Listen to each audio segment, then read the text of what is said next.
Welcome to Life After Corporate, your ultimate guide for making the leap from corporate leader to entrepreneur.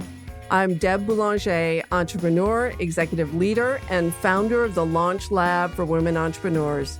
This is your time to break through the glass ceiling once and for all and get your ticket to the C-suite.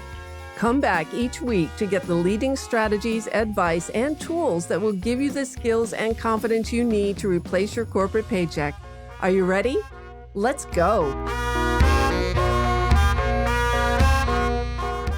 Welcome back to another episode of Life After Corporate, my friends. And today I am introducing you to Mary Hendra. Mary's a graduate of the Launch Lab and someone who inspires me with her heartfelt vision and way of working with clients. And I think Mary's story is important to hear because what I want you to take away is that no matter what path you choose with your business journey, what you choose to focus on and how you deliver your services can be creative and fun while delivering great value to the people who work with you. The most important thing is that you tap into the unmet needs of your market and your ideal clients and deliver your result in a way that helps you stand out. And that's what Mary does. And that's what today's podcast will inspire you to do. So what do you say we just get into it, Mary? That sounds great. So Mary, let's start with your background and what led you to creating your company. And is your company called Move with Grace, or is that your program? That's the company name. Wonderful. So what was the path that you decided to take, and how did you get to Move with Grace? Sure. So I have spent, decades in various different fields, government, education, nonprofit, often really thinking about how we create the civic fabric of our society. A few years ago, I recognized that I had become quite siloed, and I almost all of my friends are educators, and I love them. Teachers are amazing, but I also felt like I was not being true to my whole self. And so I started exploring. And one of the things that I did was become a member of Elevate Network for Professional Women, which I know you are a member and support as well. And I started exploring, various different ways to connect with people from different industries, really with an eye towards curiosity and really listening and learning to other people. What I discovered is when I would walk into these events with my journal to take notes and other things, people would be listening to the speaker and then they'd look down at my journal and they'd be like, "You need to teach that." Because what they were seeing in my journal didn't look like any notebook they'd seen. Right? It's filled with color and collage and random shapes. It is not art. I make real point of saying that, right? It is not art. I am not doodling like artistic pictures with it. But what I have recognized over years is that processing is not always in words. And I had given myself permission in my journal to process by whatever means helped me. So sometimes that's color. Sometimes that's a kinesthetic ripping things up. Sometimes it is a different kind of visual.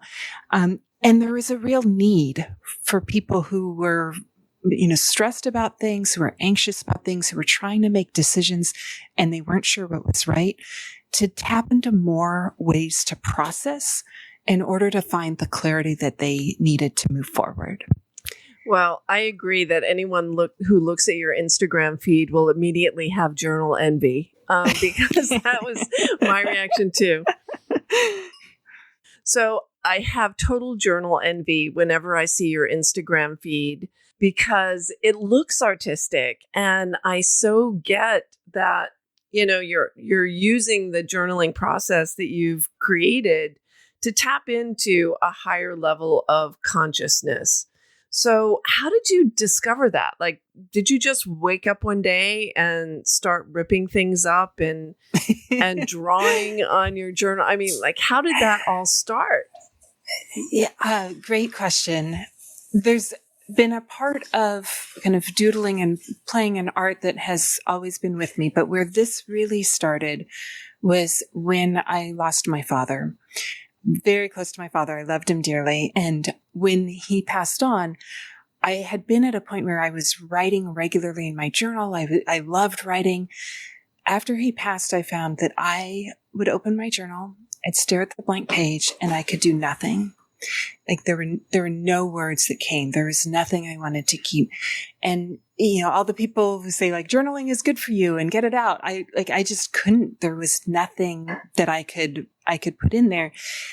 It wasn't that I wasn't thinking or wasn't processing. I was doing that all the time. It just wasn't coming out in words. And after, probably about 6 months, I started doing things differently. And my father and I had painted together. We had taken art classes together. So I started bringing in some of that. I would write things and immediately rip them up, and sometimes rip them up, crumple them up, paint them, stick them back in my journal. Which was hilarious because those are some of the pictures, some of the pages that people love most. And I was like, wow, that started with my writing things down that I did not want to keep. And I ripped it up. I literally ripped it up, crumpled it up, painted on it, stuck it back in there. And that was a way for me to process that eventually let me reclaim my voice. And so that what was was very the powerful. outcome? Yeah. So what was the outcome of that? You said it was powerful. What did you notice as you were, it seems like you were just going with the intuitive flow of what messages were coming to you. So what was the transformation? I know you teach transformative journaling. So what is that? Tell us what that means and what transformation you went through this process. Right. So a lot of times people think the value in journaling is just recording thoughts, and there is value in that. But for me, these were thoughts I didn't want to keep. And so if I wrote them down and had them in my journal that way to keep looking back at, these were not going to be uplifting. They weren't going to move me forward.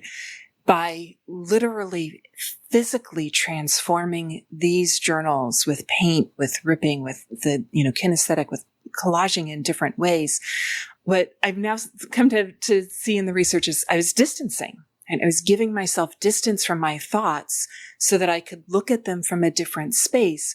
I could physically manipulate them, and I could observe different things, and I could choose what I wanted to hold on to.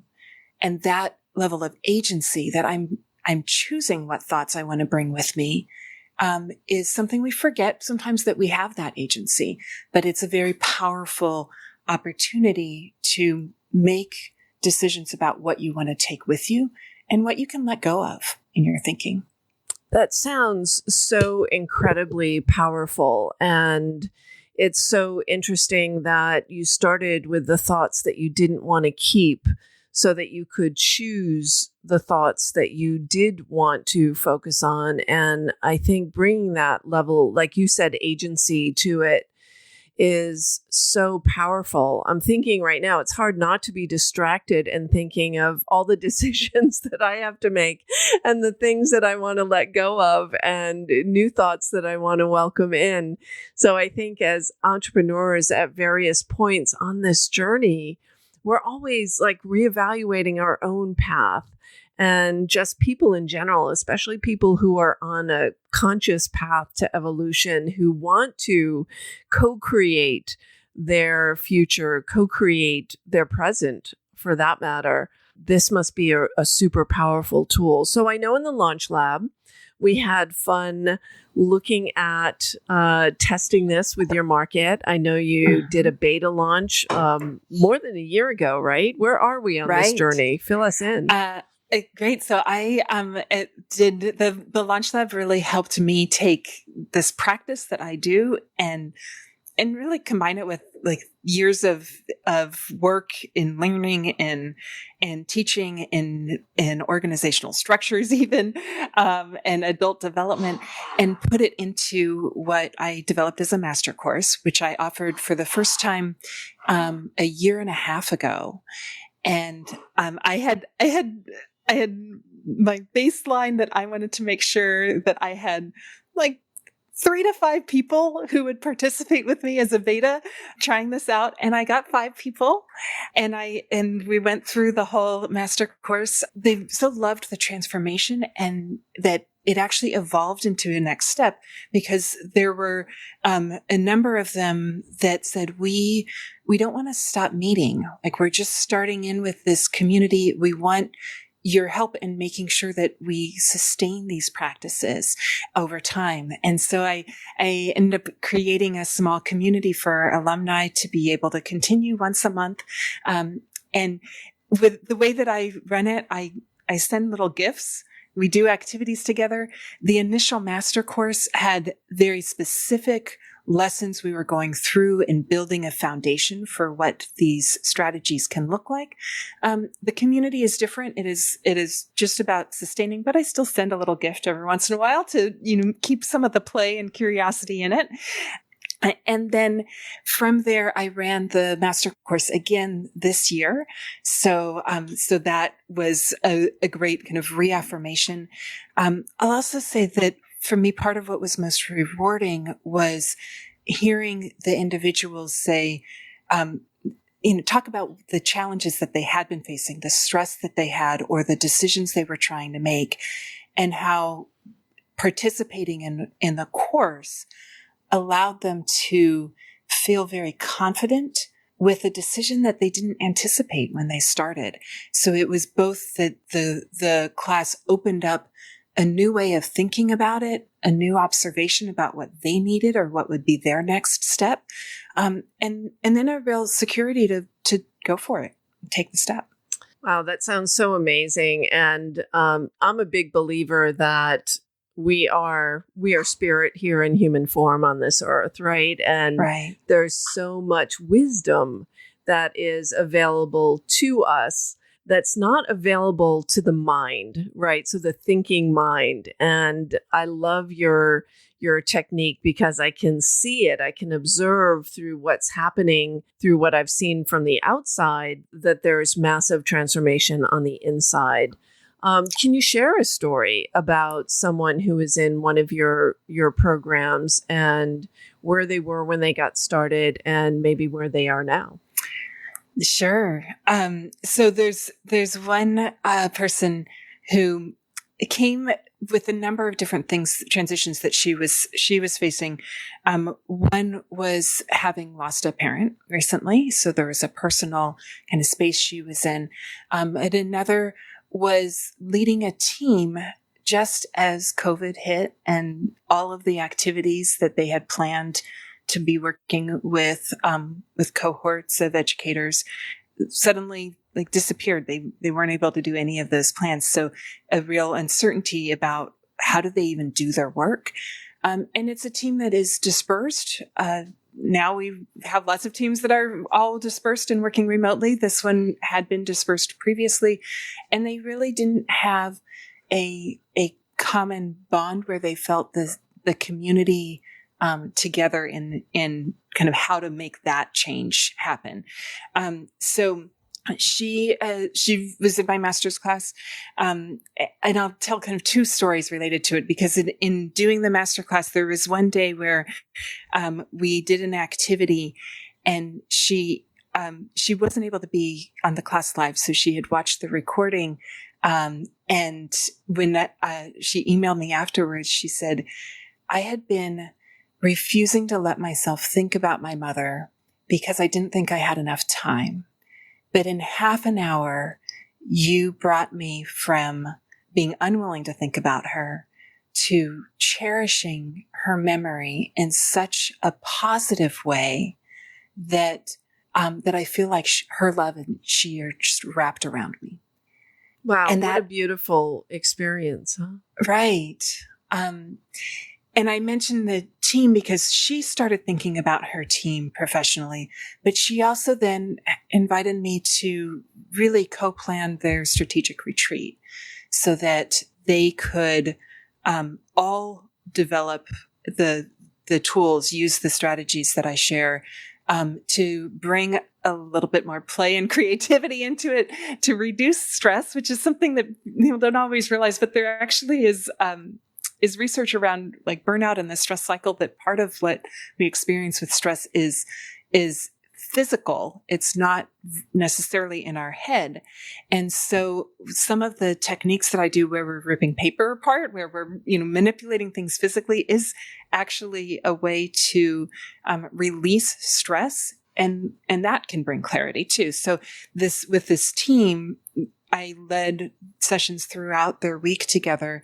And that got them to a point where they had new plans of what they could do, and in an entirely remote environment, where when they came into the retreat, they were anxious about everything that they were going to have to change. They were afraid they weren't going to be able to change, or that it wasn't going to be effective.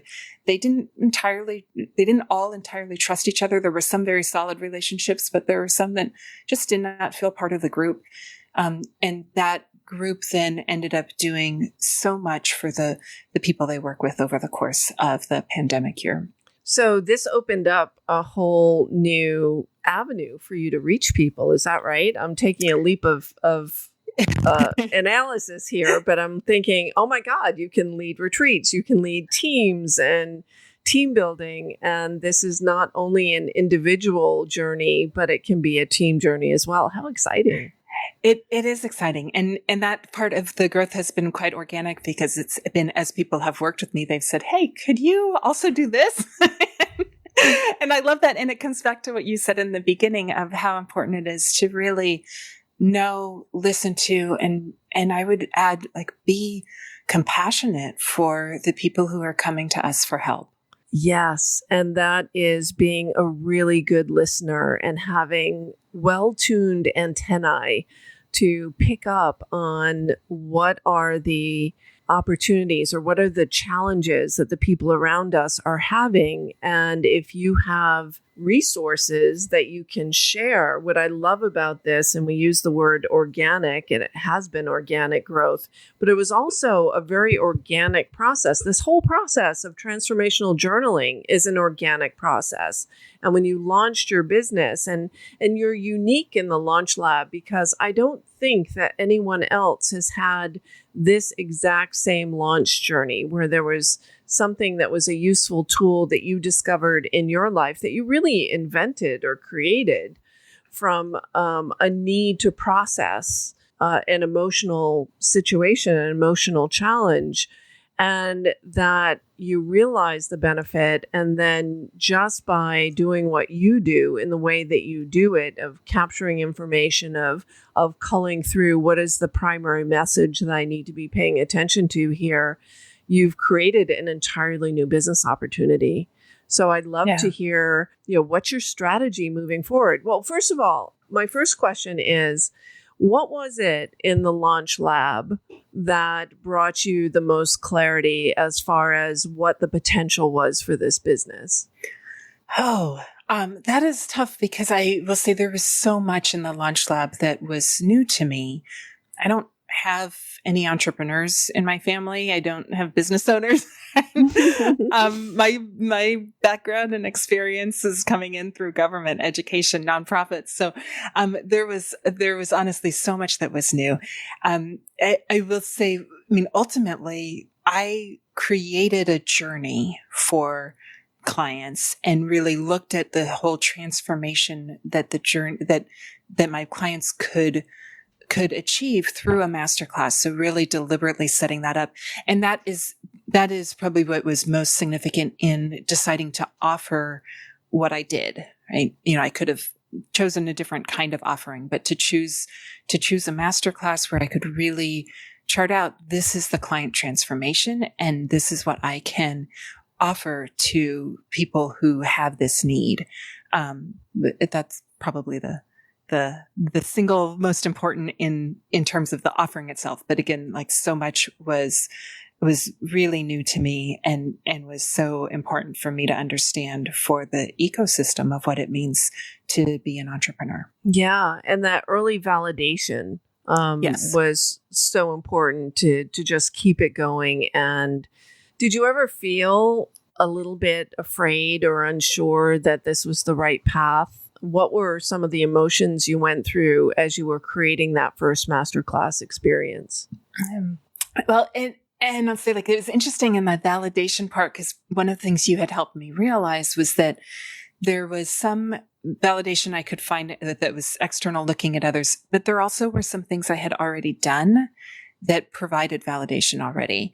And I remember us talking about when I had created a little workshop because it was something that I needed, and invited other people to come and participate with me. And one of those participants had let me know afterwards that she came in thinking, oh, I just need to get a new job. And she left thinking, I need to create a new way of putting my life together, because there are values I have. It's not just about replacing a job. And that had led to some really spectacular things for her. So there were times where the process that we had been through allowed me, when I did have doubts, to think about steps we'd already done and let that be part of building back confidence. And I'd say, like, I use my own techniques. So Yeah. So when I would be like, whew, like, this is a lot, or am I the right person, or should I be doing this now? Right? I would, like, take a break and I would journal, and I would, do my own collaging and coloring. And it was amazing, like, what things would come out from there. And that inspiration and clarity of, like, yes, this is a bold step. I remember one of them was like, I like, it would emerged in this random drawing to me was like this pink high-heeled boot. Which, crazy. If you know Mary, is so not within her fashion totally. Portfolio, right? It's totally not. And it wasn't even like it was an image of that. It was like then putting all the paper down and then taking out a pink pen. Like, that's what I drew. It just was so strange.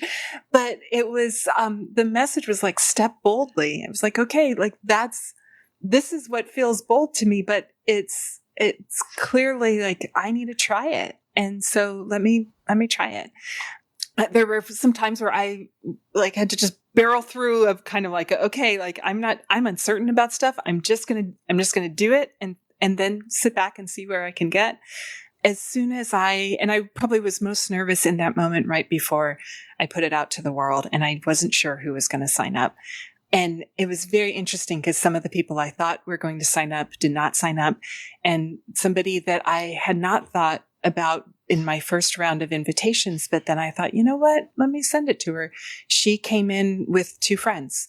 And so, that moment of fear right before I did it, once I even had one person sign up, I was like, okay, I'm doing the right thing. I can help one person. And that's good. Right?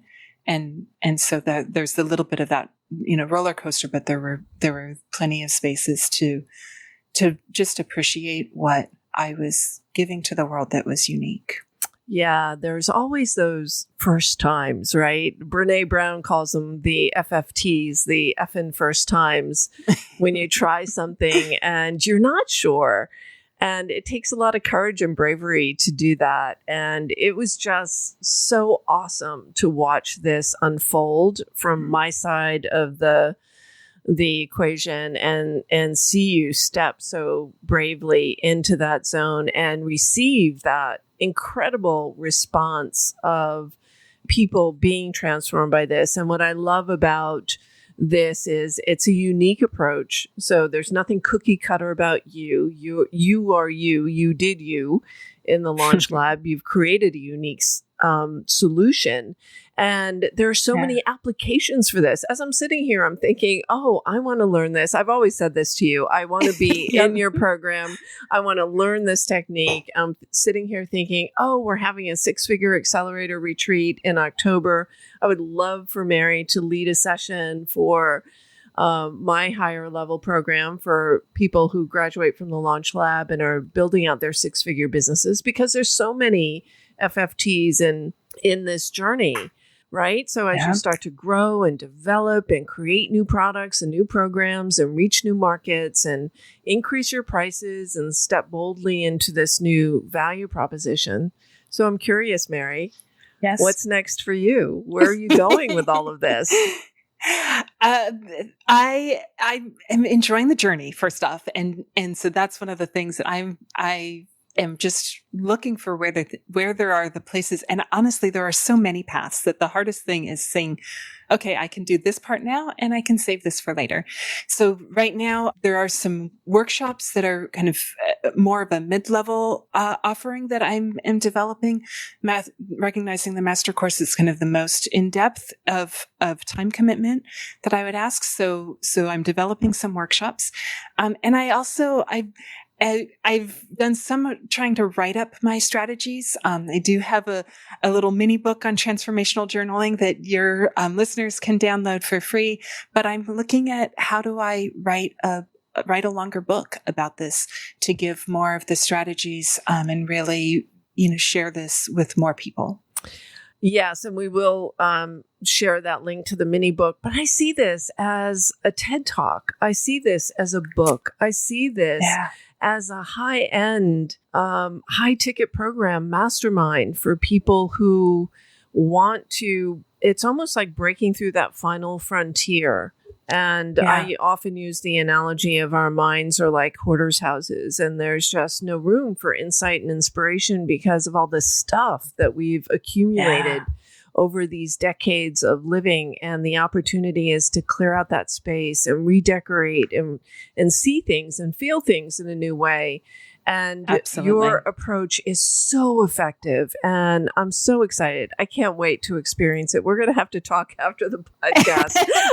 We can do that. And I love all of your additional ideas because I think it's the hardest part is deciding where to focus first and then go from there. And I see all of those as being possible for me. So it's thrilling to be on this journey that I would not have been on without your help. Yeah. And that's the beauty of having a mentor, someone who can see a bigger future and help you step into it, which is why I've always had a business coach who was helping me approach my next frontier of growth. Because if I'm not growing, I'm not living, right? It's just, I know that's something that we share, a belief system that we share. And so this conversation has just been absolutely delightful, Mary. I mean, really, you brought so much light to my day and so much inspiration. And so let's tell our listeners how they can get some Mary Hendra inspiration and learn more about Transformational Journey, because it really is. It's fun. It's creative. You are such a generous teacher and coach in this process as well. Thank you. So easiest way to find out more is my website, maryhendra.com. And definitely people could email me at mary@maryhendra.com. And the Transformational Journaling mini book that I mentioned can be found at tinyurl.com/mkhendra. And that is a special thing. I don't have it actually on my website right now, but it's a special place to be able to download a strategy that can help you right away. And that's tinyurl.com/mkhendra, which is HENDRA. And we'll put that in our show notes as well.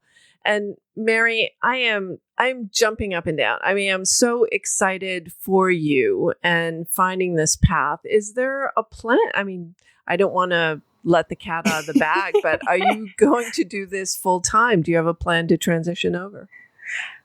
At this point, I am still kind of on an extended plan, and this is part of making it my own journey. I am fortunately in a place where I do not need to make an immediate jump, so I get to decide when it's right for me. So I'm letting it build, and I'm watching and growing the pieces that I can grow right now, and I am sure that when it is the right time, I will see it in my journal and I will make that leap.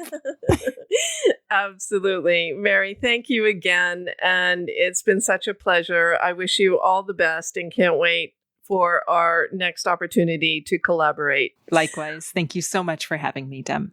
All right, my friends, you need to follow Mary Hendra. You will be inspired beyond belief. Sign up for her next course. Download the mini book. It will really give you new inspiration, new ways of tapping into your higher consciousness, your higher power. And that's what this journey is all about. All right, my friend, that's it for now. Till next time.